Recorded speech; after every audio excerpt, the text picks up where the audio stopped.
Continuamos con la unidad 9 de la resistencia al esfuerzo cortante de los suelos.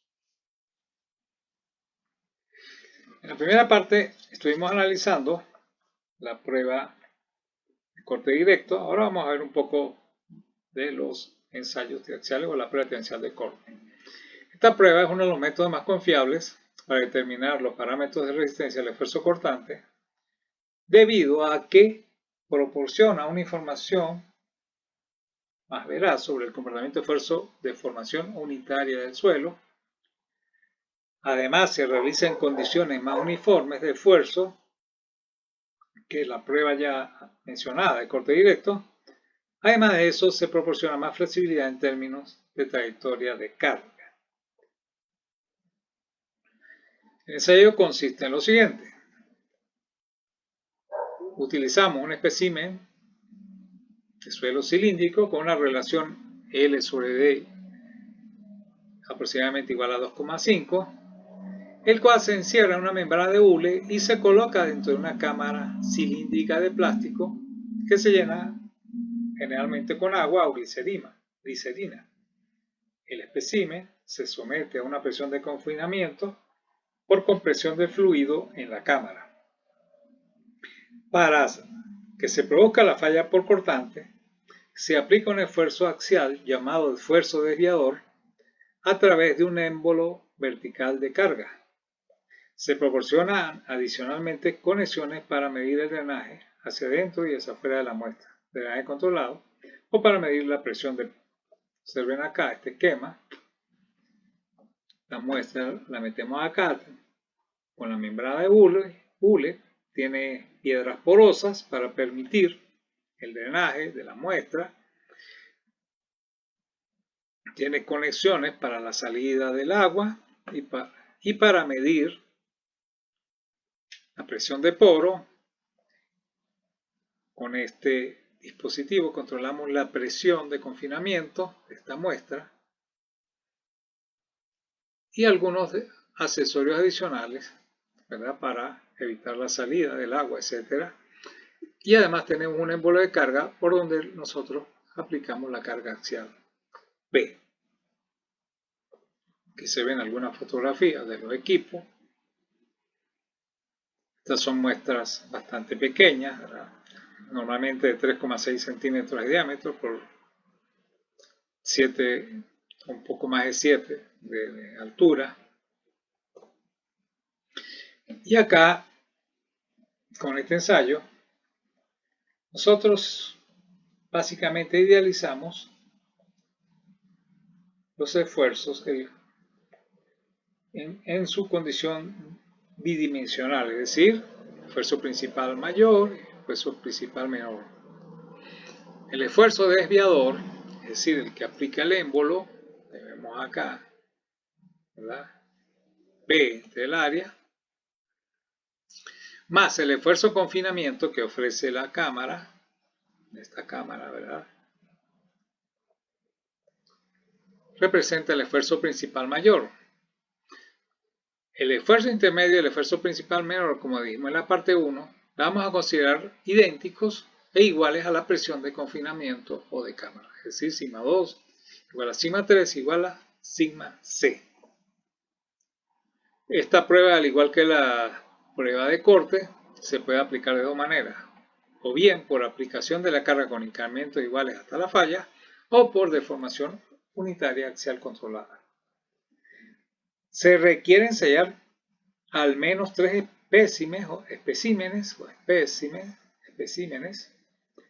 cada uno bajo diferentes presiones de confinamiento, para establecer la relación entre esfuerzo cortante y esfuerzo normal. Observen acá que hay mucho más que 3 especímenes para este ejemplo de ensayo. Y entonces, la línea que define la ley de resistencia al esfuerzo cortante no es más que la tangente común a todos esos círculos, ¿verdad?, de prueba. Entonces no necesariamente deben tocarlos todos, sino buscar la que más se acerque a esa tangencia. Esta prueba de acuerdo a sus condiciones de drenaje, puede ser o prueba consolidada drenada o ensayo lento, o prueba consolidada no drenada o ensayo rápido consolidado, o prueba no consolidada no drenada o ensayo rápido no consolidado. Entonces, de acuerdo a su nombre, estas pruebas se derivan de las condiciones de drenaje que prevalecen durante el ensayo, por lo que el tipo de ensayo es seleccionado simulando las condiciones que se tienen en el campo. Entonces nosotros escogemos la prueba que más se asimile a las condiciones en que se encuentra el suelo en el campo o el suelo evaluado. Veamos primero la prueba consolidada drenada.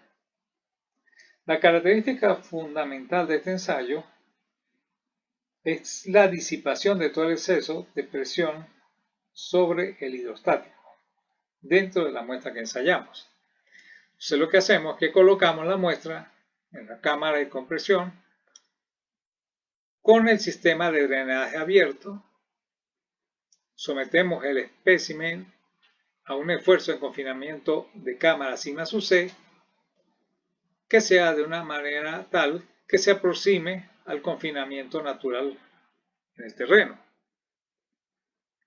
Luego esperamos a que el material se consolide con este esfuerzo y luego aplicamos el esfuerzo desviador con incrementos de carga axial, permitiendo completa consolidación bajo cada incremento de carga hasta que la muestra falle, obteniéndose un círculo de esfuerzos principales que resulta tangente a la ley de resistencia del material. Luego, podemos asimilar la teoría de Moore y dibujar círculos donde sigma 1 y sigma 3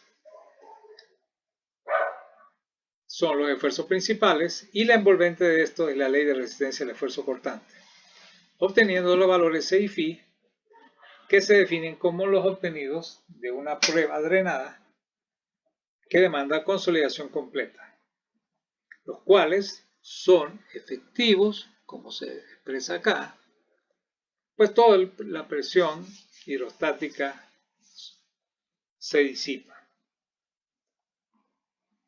Entonces vamos dibujando acá, ¿verdad? Primer círculo, segundo círculo, tercer círculo. Este dibujo está idealizado porque, como vimos acá atrás, ¿verdad?, pueden ser más círculos, además no es necesario que sean todos tangentes a esa línea o esa ley. Entonces aquí sucede lo siguiente: cuando nosotros aplicamos el primer esfuerzo sigma sub 3, esfuerzo de confinamiento, hacemos fallar la muestra con este incremento de esfuerzo delta sigma 1, o el esfuerzo desviador. Luego agarramos otra muestra gemela y le aplicamos un esfuerzo de confinamiento mayor. Entonces, ¿qué sucede? Cuando nosotros, en este caso, siempre vamos a permitir que se consolide la muestra. Entonces, en este caso, al consolidarse la muestra, pues se generan mayores contactos entre las partículas y en la medida que se va incrementando ese esfuerzo, pues ese contacto es mayor, por lo que se requiere que el esfuerzo desviador para romper esa muestra sea mayor. Por eso se van incrementando los diámetros de los círculos, lo que nos permite establecer esta ley mediante el ensayo triaxial. Tenemos una segunda prueba, que es la prueba consolidada no drenada. En este caso, aplicamos un esfuerzo de confinamiento al cual le permitimos consolidación total de la muestra, o sea, idéntico al anterior. Es decir, permitimos la disipación de todo exceso de presión sobre el hidrostático. Luego de ese proceso de consolidación inicial, cerramos el sistema de drenaje y se aplica el esfuerzo desviador, incrementando paulatinamente hasta que falla la muestra. Como durante la aplicación de este último esfuerzo o esfuerzo desviador el volumen se mantuvo constante, se genera una presión de poro en la probeta por arriba de la hidrostática, la cual medimos mediante los dispositivos con los que cuenta el equipo triaxial. Entonces, en una primera etapa, la presión sobre el hidrostático vale 0 y los esfuerzos son efectivos, es decir, la presión de la cámara es un esfuerzo principal menor, pero efectivo. En la segunda etapa, en que no permitimos la salida del agua y aplicamos el esfuerzo desviador, los esfuerzos van a ser totales porque no hay consolidación del suelo. Entonces podemos dibujar dos círculos de Moore idénticos, uno con esfuerzo total y otro con esfuerzos efectivos. Observen acá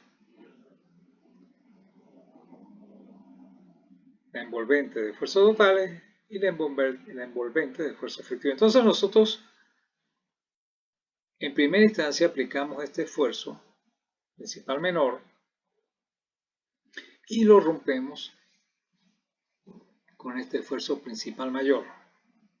Entonces, como nosotros logramos medir el incremento de presión de poros, podemos obtener fácilmente el esfuerzo sigma 3,1 sumándole a sigma 3,1 con guión, sumamos la presión de poro en exceso de la hidrostática y al esfuerzo principal mayor le restamos esa presión de poro y obtenemos el esfuerzo efectivo principal mayor.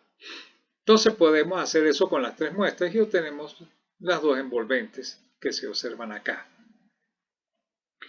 Esta prueba es muy útil y generalmente la utilizamos para determinar los parámetros C y Φ a largo plazo. Es decir, esta muestra tiene una duración mucho menor que la prueba consolidada drenada, es decir, la prueba anterior.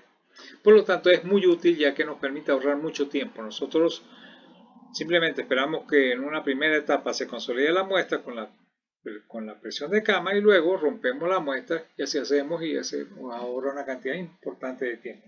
Y normalmente esa es su aplicación. Existe una tercera prueba triaxial, que es la denominada prueba no consolidada, no drenada. En este caso, no se permite drenaje en ningún momento. Colocamos la probeta de suelo en la cámara triaxial, cerramos completamente los sistemas de drenaje y aplicamos la presión de confinamiento, la cual deberá ser tomada íntegramente por el agua, pues no se produce consolidación de la muestra. Entonces este esfuerzo no se transmite como presión efectiva y su efecto será de una presión en exceso de la hidrostática. Luego aplicamos el esfuerzo desviador en las mismas condiciones, es decir, sin permitir el drenaje del agua, y se genera una presión en exceso a la hidrostática adicional, por lo que tenemos, en definitiva, un estado de esfuerzos totales sobre la probeta. Al aplicar a otras probetas de suelo esfuerzos de confinamientos mayores, la falla se producirá bajo el mismo esfuerzo desviador, ya que no podemos incrementar el confinamiento efectivo, por lo que el material falla cuando se supere la resistencia cohesiva. Veamos acá en el gráfico. Habíamos dicho en la prueba drenada que en la medida que incrementamos el esfuerzo sigma 3, las partículas de suelo se iban uniendo más, por lo tanto iba a ser más difícil vencer su capacidad resistente, por lo tanto el diámetro iba a aumentar. Pero en este caso, como no se permite consolidación, independientemente de ese esfuerzo de confinamiento, siempre se va a requerir el mismo esfuerzo desviador. Por eso la envolvente de resistencia al esfuerzo cortante pues no es más que una línea horizontal donde el esfuerzo, el elemento friccionante o el ángulo de fricción interna vale 0. Entonces toda la resistencia de estos suelos o en esta prueba está gobernada por la denominada cohesión del suelo.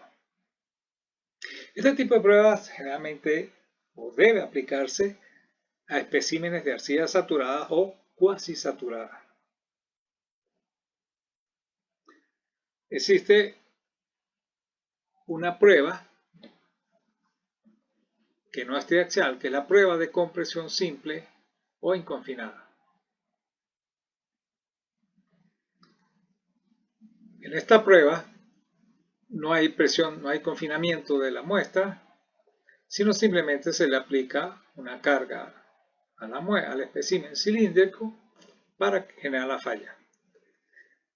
La resistencia que se tiene acá, Q sub U, se define como el máximo de esfuerzo de compresión a la falla o al porcentaje de formación que se fije.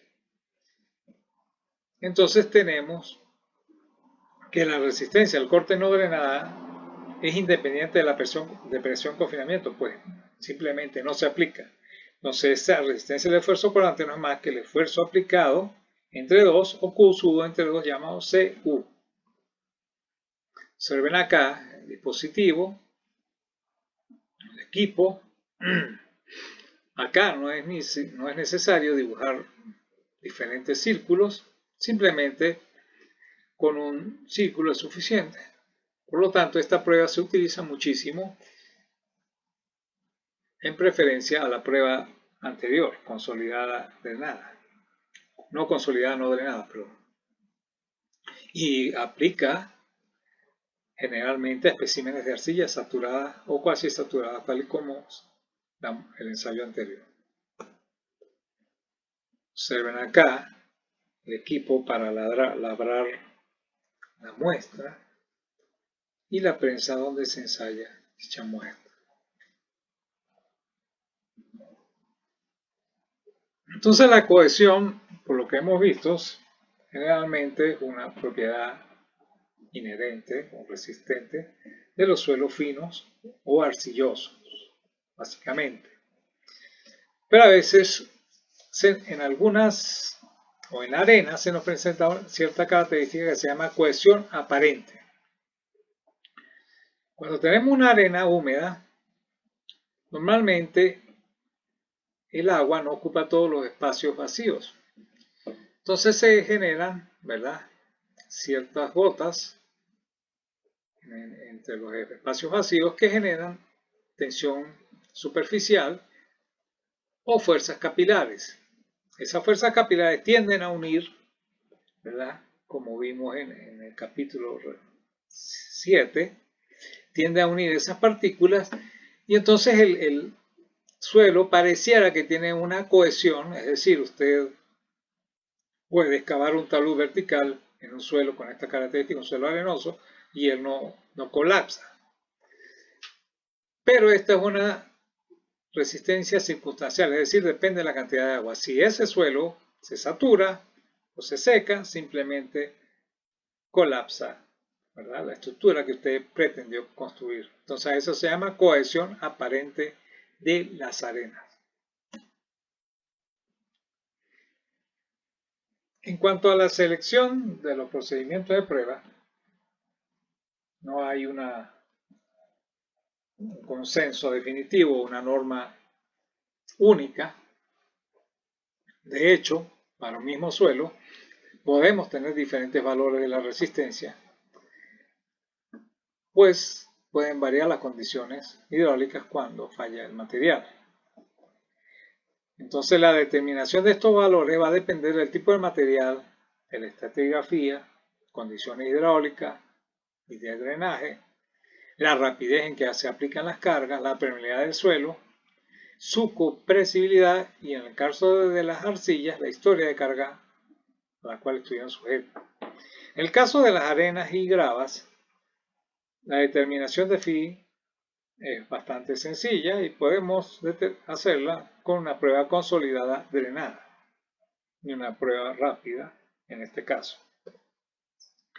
Cuando tenemos limas arcillas, se debe procurar obtener las muestras lo más inalteradas posible y reproducir por medio de la presión de cámara el esfuerzo efectivo que existía en el terreno para luego incrementar el esfuerzo vertical bajo las condiciones de carga y drenaje que representen con la mayor aproximación posible las que probablemente se generen en el campo.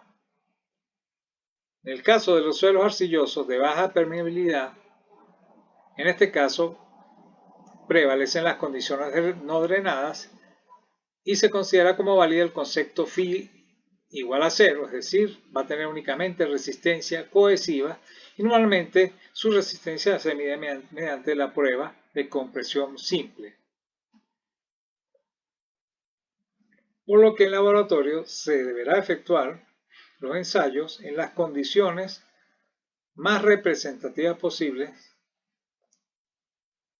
o más parecidas posibles a las condiciones que se presentan en el campo.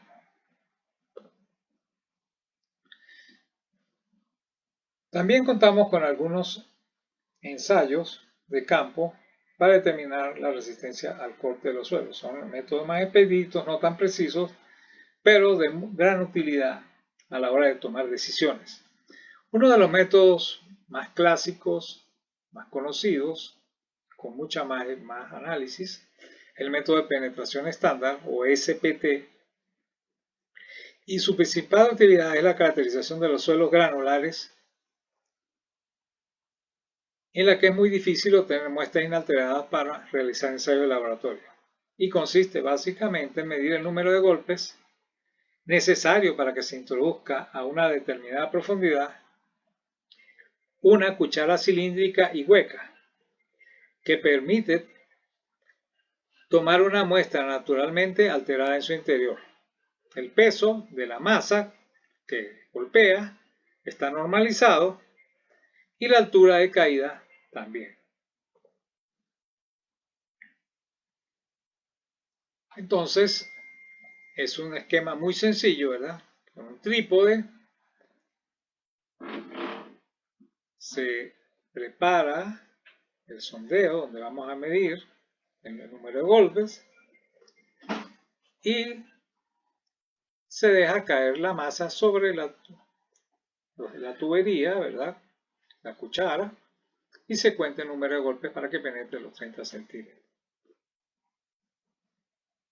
Se ven aquí algunos dispositivos, ¿verdad? Para romper el suelo, la tubería que hay que adicionar y algunos, ¿verdad?, ejemplos de muestras que se han tomado a partir de ese ensayo. Este ensayo muchas veces, dada su versatilidad, nos da una idea básica o nos permite tomar decisiones cuando vamos a diseñar cualquier fundación. Decíamos que este método básicamente se aplica a los suelos granulares limpios y se han obtenido inclusive correlaciones entre el número de golpes y la densidad relativa o el ángulo de fricción interna de ese suelo. Observen que mientras más duro sea ese suelo, pues mayor será la densidad relativa y mayor su ángulo de fricción interna. El otro método que normalmente se utiliza para suelos finos, suelos arcillosos, es el método de la veleta y generalmente se aplica para estos tipos de suelos cuando están saturados. Entonces, está indicado para investigar la resistencia al corte sin drenaje de los suelos arcillosos blandos. El aparato básicamente consta de un vástago que se desmonta en piezas, en cuyo extremo inferior se adosa una veleta, la cual consta de 4 aspas ligadas a un eje, que es prolongación del vástago.